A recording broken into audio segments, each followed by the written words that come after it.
aula, a gente falou sobre a generalização da noção de estado, introduzindo o operador densidade, que dava para a gente a oportunidade de descrever sistemas quânticos em situações em que o vetor de estado não era o suficiente para fazer essa descrição. Na aula de hoje, a gente vai generalizar a noção de medição. Tá? Então, até então, a gente vem trabalhando com medições dadas por ou operadores autoadjuntos, ou equivalentemente por um conjunto de projetores.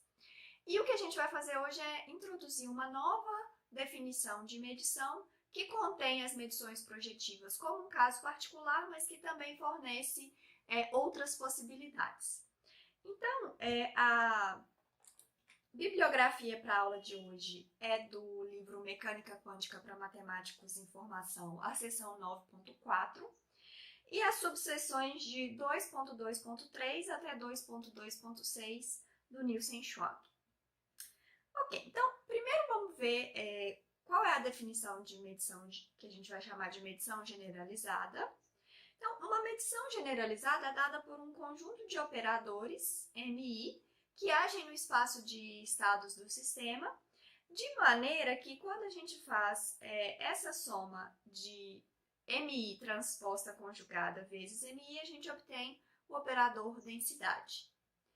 E aí, a partir desses operadores MI, a gente consegue calcular tanto as probabilidades de uma resposta I, né? Então, a cada resposta I, a gente associa um desses operadores, e a gente consegue calcular as probabilidades a partir dessa expressão, e a gente consegue também calcular qual vai ser a matriz densidade correspondente ao estado do sistema se a resposta I foi obtida. Então, se a gente teve nessa medição o resultado I, o estado final do sistema é dado por essa expressão aqui, em que esse traço aqui de baixo é igual à probabilidade PI, serve para normalizar essa matriz densidade, a gente obter uma matriz densidade de traço 1. Ok. Como que a gente recupera o postulado anterior, em que a gente trabalhava com medições projetivas, a partir desse novo postulado que a gente acabou de introduzir? Bom, então se a gente lembrar, uma medição projetiva está associado a um conjunto de projetores PI, de maneira que a soma desses projetores é igual à identidade. Tá? Então, são projetores em subespaços ortogonais do espaço de estados do sistema, e por isso eles satisfazem essa restrição aqui. Tá? Então, para a gente recuperar o postulado anterior a partir do postulado que a gente acabou de introduzir, basta a gente fazer MI, o operador MI, igual ao projetor PI associado à resposta I. Então, se a gente lembrar que PI ao quadrado é igual ao próprio PI, e que a conjugada transposta de PI é igual ao próprio PI, se a gente substituir MI por PI nos postulados anteriores, usando essas duas propriedades, a gente vai obter de novo o postulado que a gente definiu nas aulas anteriores. Tá? Então, com isso a gente conclui que as medições projetivas, que eram as medições com as quais a gente estava trabalhando até agora, são um caso particular do postulado que a gente acabou de ver. Bom, existe uma outra descrição um pouco mais simplificada desse postulado, que é adequada quando a gente não precisa falar do estado final do sistema após a medição. Tá? Então, quando a gente só quer falar de probabilidades. Então, existem algumas situações em que esse é o caso. Por exemplo, se a gente está fazendo medições que a gente chama de medições destrutivas, que é o caso em especial quando a gente faz todas essas operações em sistemas ópticos, né, em fótons e coisas assim. Quando, por exemplo, a gente detecta um fóton, o que acontece quando a gente faz uma medição nesse sistema, em alguns casos, o fóton é absorvido, então esse sistema não existe após a medição. E por isso, a gente só precisa falar das probabilidades, a gente não precisa falar do estado final. Então, nessas condições, a gente vai observar o seguinte: a probabilidade de obter o resultado I, dado pelo postulado que a gente acabou de ver, é assim. Se a gente usar a ciclicidade do traço, eu posso escrever essa probabilidade como sendo traço de MI transposta conjugada, MI ρ, e, portanto, essa probabilidade pode ser calculada se eu souber apenas MI daga MI. Então, se eu chamar esse operador de EI, eu posso calcular a probabilidade PI como sendo traço de EI vezes ρ, o que me dá uma forma um pouco mais simples de calcular essas probabilidades, ok? Bom, então, se a gente conhecer somente esses operadores EI, a gente pode redefinir ou refrasear esse postulado da seguinte forma. A gente vai chamar de POVM, e essa sigla vem de Positive Operator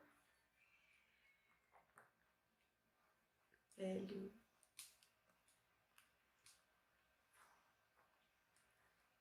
Measurement, que é uma medida com valores em operadores positivos, em que medida que vem da noção matemática de medida, né, e não de medição no sistema como a gente está vendo aqui. Esse nome tem uma razão de ser, que a gente não vai entrar em detalhes, mas o importante para a gente aqui é o seguinte, que a gente pode definir uma medição desse tipo, que a gente chama de POVM, como sendo um conjunto de operadores EI, que agem no espaço de estados do sistema H, de maneira que a soma desses operadores é igual ao operador densidade. E aí, com o POVM, eu consigo calcular a probabilidade de obter o resultado I, que é dada por essa expressão aqui. Então, quando eu defino uma medição a partir de um POVM, eu não posso falar dos estados finais do sistema após a medição. Porque para falar do estado final, eu preciso conhecer quem são os operadores MI. Lembrando que esse EI aqui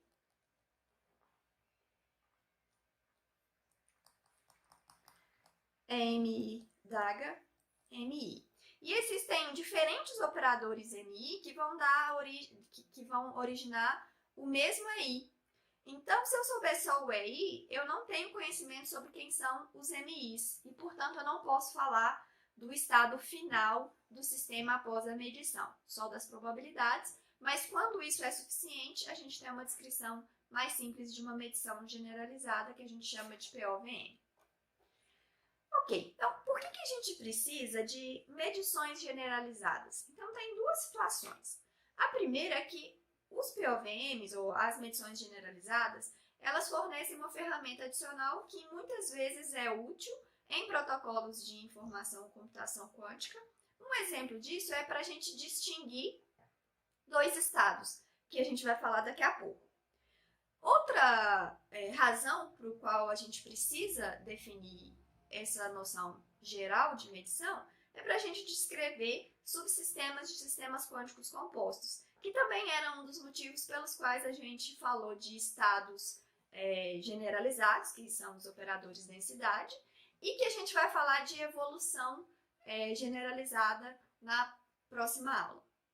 Ok, então para a gente entender, bom, a gente vai ver alguns exemplos disso ao longo do curso, eu não vou entrar tanto em detalhes agora, mas daqui a pouco a gente vai ver, ainda na aula 7, uma aplicação nesse sentido, que é distinguibilidade de dois estados.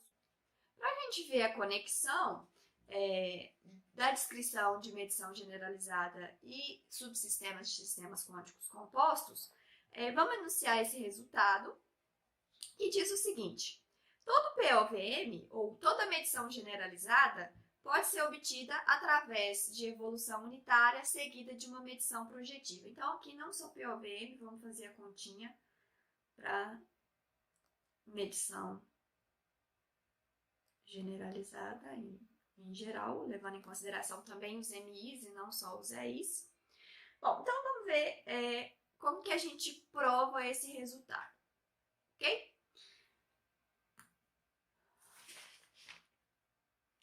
Ok, então,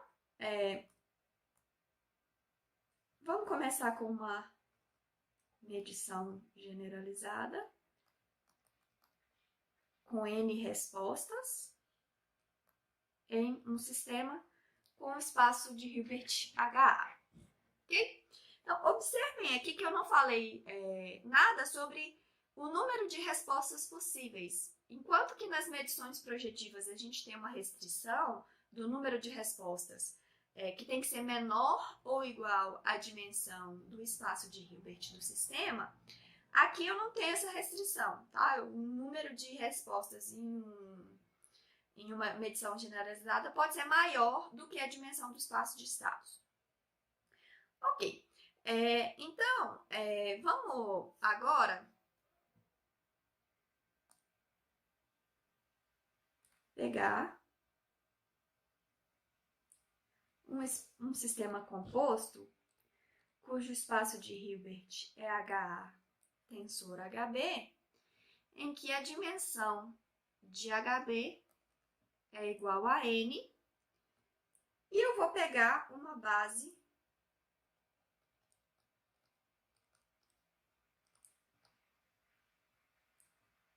ortonormal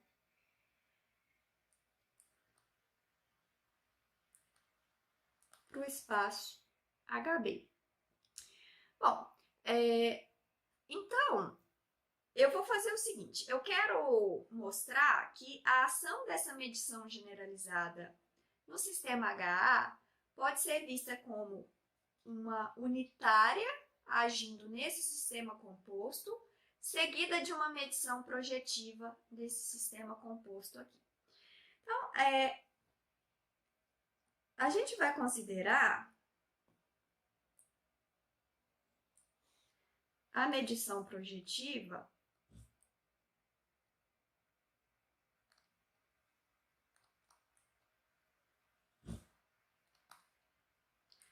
em H,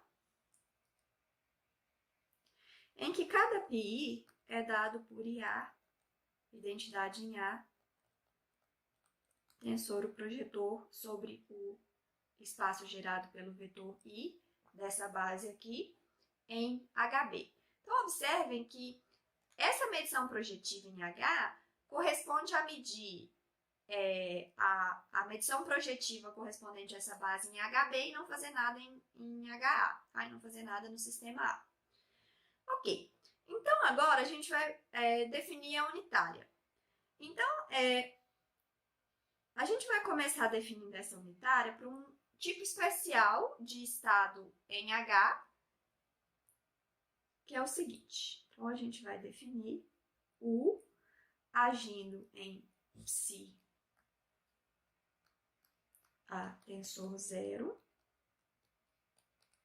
como sendo a soma em I de MI psi A tensor I. Então, observem que eu estou definindo essa operação agindo só nesse tipo de vetor aqui. Depois a gente vai ver como a gente faz para estender essa operação para os vetores de outros tipos.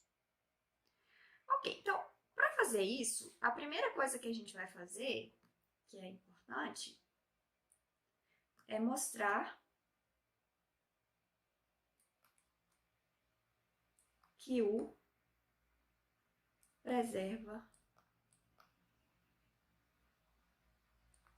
o produto escalar para vetores desse tipo aqui, que é onde U está definida por enquanto. Bom, então eu vou pegar dois vetores em A e olhar para φ tensor zero e psi tensor zero. Então, o produto interno desses dois vetores é 0 φ psi 0, que é a mesma coisa que φ psi 0, 0, que é a mesma coisa que φ psi. Então, o produto interno entre esses dois vetores é igual ao produto interno entre φ psi em A. Né? Lembrando que aqui eu tenho o produto interno em HA e aqui o produto interno em HB.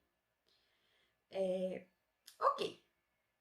Então, agora vamos ver qual é a ação de U em cada um desses vetores. Então, U φ tensor 0 é igual ao somatório em I de MI φ tensor I, e U agindo em psi tensor 0, somatório em I', MI' psi tensor I'. Bom, então agora vamos fazer o produto interno desses dois vetores aqui, para a gente ver o que acontece. Então, eu vou fazer o produto interno 0 φ U psi 0, que é simplesmente o produto interno entre esses dois vetores aqui, tá? Então, isso aqui vai me dar somatório em I, MI transposta conjugada, I φ MI transposta conjugada, produto interno com somatório em I de MI linha. Bom, aqui é o linha, né? Aqui é I. Não, peraí. Aqui é I, pelo que eu fiz aqui anteriormente, né? Só copiando aqui de cima. E eu vou colocar o linha aqui.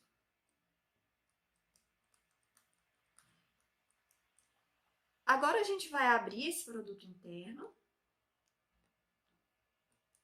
que vai me dar somatório em I e I' de φ, MI transposta conjugada, MI, linha, psi, vezes I e linha.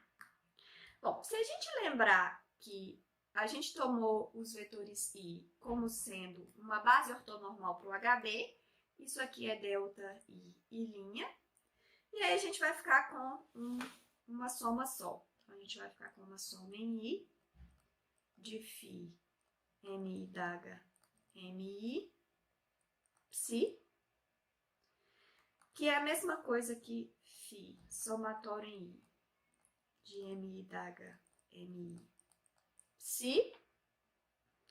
E como a soma, pela definição de medição generalizada, essa soma é igual à identidade, a gente vai ficar com φ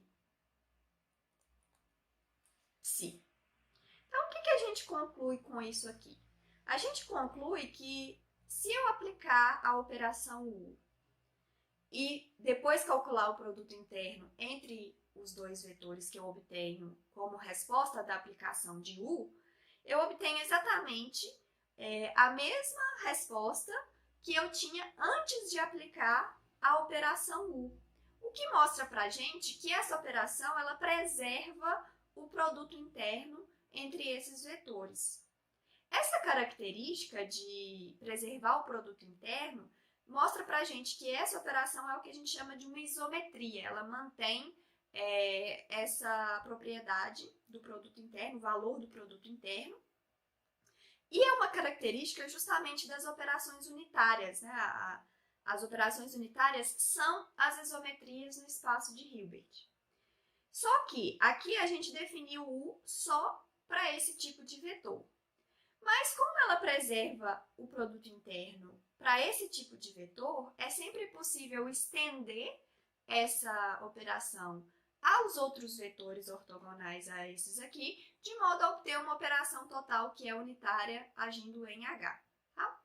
Então, existem várias extensões possíveis, não importa qual a gente escolha, todas essas unitárias elas agem da mesma forma para esse tipo de vetor aqui, que é o que a gente precisa, então qualquer extensão dessa operação para o espaço de Hilbert todo, desde que ela continue unitária, serve para a gente. Tá? Então, esse resultado mostra para a gente que o pode ser estendida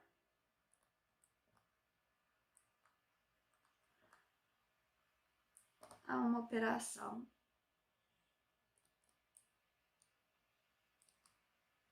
unitária U agindo em H. Tá? A extensão para os vetores ortogonais aos vetores do tipo psi-tensor zero, ela é arbitrária, existem várias possibilidades, mas isso não vai alterar o que a gente precisa aqui, porque a gente só precisa da ação da U nesse tipo de vetor, ok? Bom, então, agora o que a gente vai mostrar é que é o seguinte. Aplicar a medição generalizada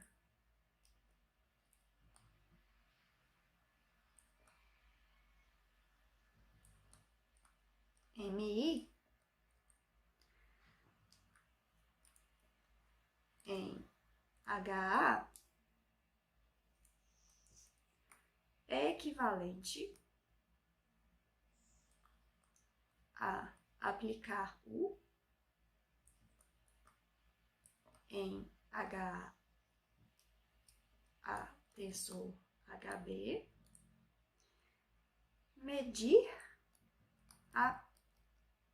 realizar a medição projetiva dada pelos projetores PI e, em seguida, calcular a matriz densidade reduzida do sistema A. Então, vamos mostrar que esse é o caso. Então, a gente precisa calcular as probabilidades e o estado final, depois da resposta I ser obtida, e mostrar que essas duas coisas são iguais. Ok.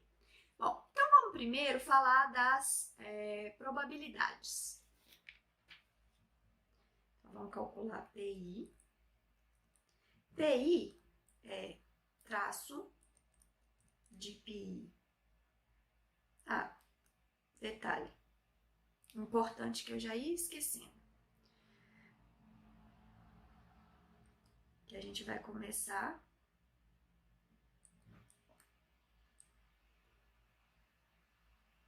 do estado inicial, ρA,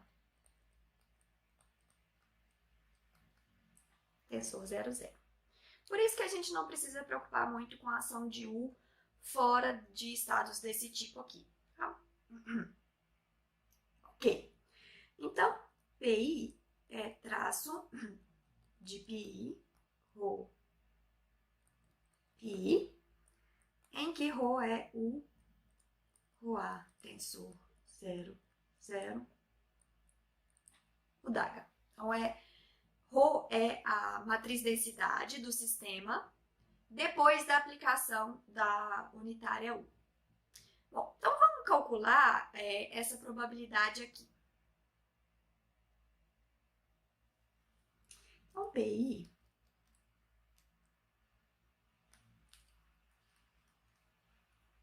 é igual a traço de A tensor I.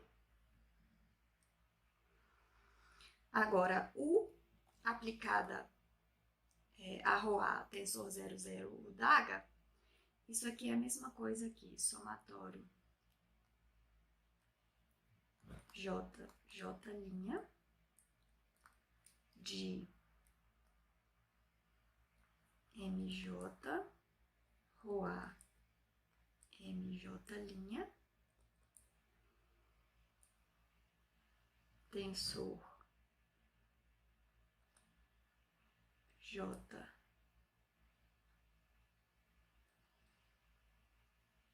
J, J', não, aqui é J, J', e aqui é MJ DAGA, e A tensor I. Então, isso que está aqui é o ρA tensor 0, 0, o DAGA. Ok. Então, Isso aqui é a mesma coisa que traço de IA. Bom, deixa eu já tirar essas identidades, que elas não vão fazer nada, né? Então, as identidades agem nesse termo, enquanto que esses projetores agem nesse aqui. Então, a gente vai ficar com o somatório de J, J', MJ, Rhoa, MJ', daga, tensor I, J, J', I. E, de novo, pelo fato dessa base ser uma base ortonormal, isso aqui é delta IJ, isso aqui é delta J', o que vai eliminar os somatórios aqui, a gente vai ficar com traço de MJ, Rhoa.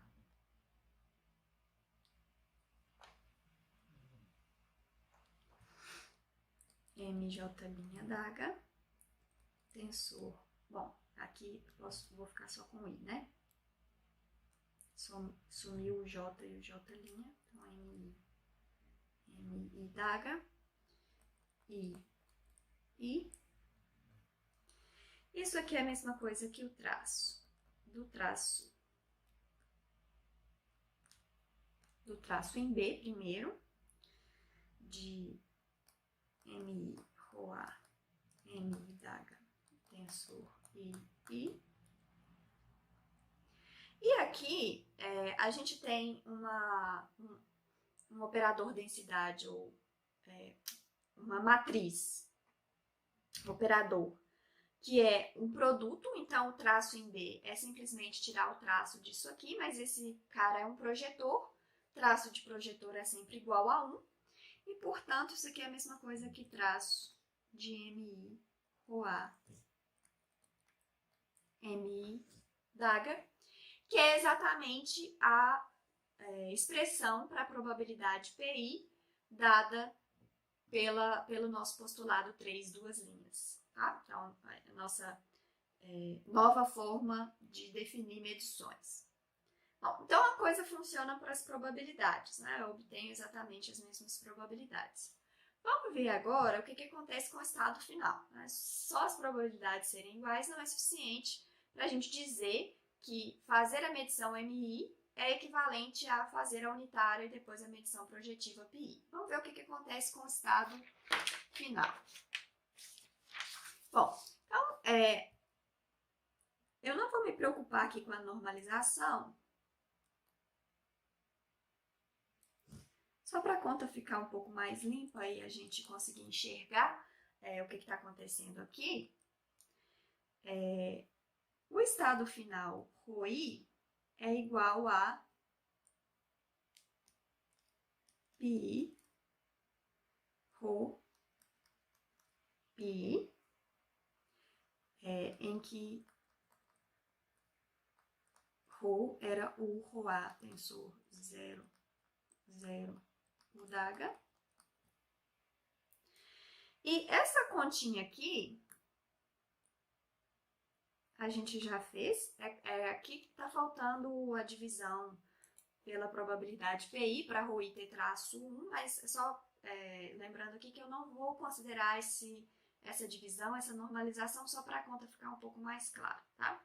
Essa continha aqui a gente já fez, a gente não precisa fazer de novo aqui quando a gente estava calculando a probabilidade, né? O que estava aqui dentro era justamente PI, o Rhoa tensor 0 daga, PI. Então, o que está dentro do traço é exatamente a matriz que a gente precisa calcular. Como a gente viu, essa matriz é igual a MI, Rhoa, MI daga, tensor I.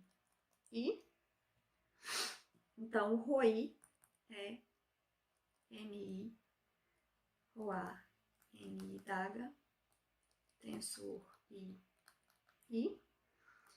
E o estado final do sistema A, dado que a resposta I foi obtida, é igual ao traço em B de Rhoi, que é o traço em B de MI, Rhoa, MI daga, tensor I, que é a mesma coisa que MI, Roa, MI DAGA. Que a menos de normalização é exatamente o estado final dado pelo nosso novo postulado para medições. Bom, então o que a gente conclui com isso? Que para a gente realizar uma medição generalizada dado pelos operadores MI, tá? Então, realizar MI